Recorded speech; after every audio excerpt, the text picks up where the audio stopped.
আপনার কি video editing software ক্যামটাসিয়ার কথা মনে আছে?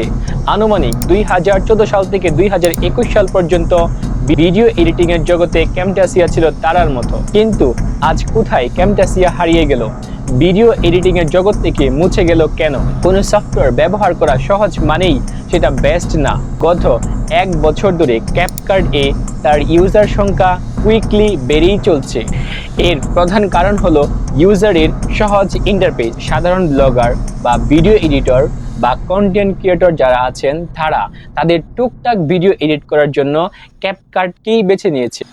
অন্যদিকে যারা প্রফেশনালি ভিডিও এডিটিং এর কাজ করছে বা ফিল্ম মেকিং এর সাথে জড়িত রয়েছে তারা still now premium pro use করছে।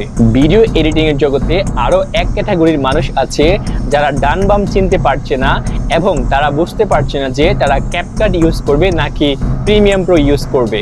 আপনি যদি 2025 সালে একজন ভিডিও এডিটর হতে চান তাহলে এই 4টি কারণে কখনোই আপনাকে প্রিমিয়াম প্রো থেকে ক্যাপকাটে সুইচ করা উচিত হবে না। Number 1, file size. ক্যাপকাটে মাত্র 11 মিনিটের ভিডিও এডিটিং করার পর ফাইল সাইজ এসেছে অ্যারাউন্ড 940 MB, যেখানে প্রিমিয়াম প্রোতে একই ভিডিও এডিট করার পর ফাইল সাইজ এসেছে অ্যারাউন্ড 800 MB। এবার চিন্তা করেন প্রফেশনাল ভিডিও এডিটর কেন ক্যাপকাটে সুইচ করবে। Number 2, colour grading and colour correction.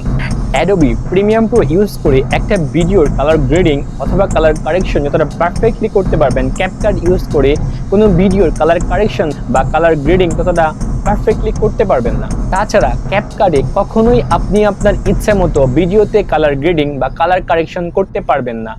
Number 3, perfect audio editing. Content creation, music video, movie বা নাটকে প্রত্যেকটা অডিওর আলাদা আলাদা এডিটিং করার প্রয়োজন হয়, তা প্রিমিয়াম প্রো ইউজ করে যতটা পারফেক্টলি করতে পারবেন তা কখনোই ক্যাপকাট ইউজ করে আপনি পারফেক্টলি করতে পারবেন না।